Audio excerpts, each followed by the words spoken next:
কপালটা কি দেখছেন আমার কপালটা কি?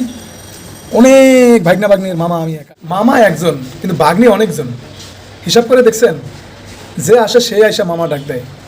গ্রুপে গ্রুপে আসে মামা ডাক দেয়। এক এক গ্রুপে 7 জন 8 জন 10 জন 5 জন 3 জন, সিঙ্গেল একজন আসলেও মামা। মেয়েও মামা ডাকে, মায়েও মামা ডাকে, এত মামা আমি। তবে মনে রাখবেন, ভাগ্নি যেহেতু অনেকজন, আমি যদি একটা করে চকলেটও দেই তাও 400 থেকে 500 পিস চকলেট লাগে। মামায় যদি 500 পিস চকলেট কিনে দেয়, 2 টাকা করে হলেও 1000 টাকা লাগে। কিন্তু 500 ভাগ্নি যদি 1 পিস করে মামাকে মুছে দেয়। যাই হোক, অনেকগুলো মামারা এসেছেন, ভাগ্নিরা এসেছেন।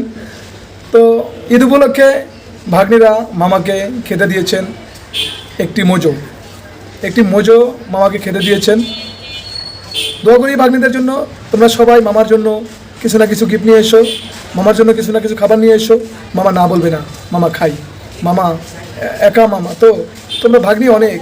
মামা যদি তোমাদেরকে খাওয়াইতে চায় অনেক টাকা লাগে, কিন্তু তোমরা যদি মামাকে খাওয়াইতে চাও বেশি টাকা লাগে। হাজারো ভাগ্নির একটাই মামা, সেটা হলাম আমি। অসংখ্য ভাগ্নি আমার, কিন্তু মামা আমি একাই। কপালটা কি দেখছেন আমার কপালটা কি?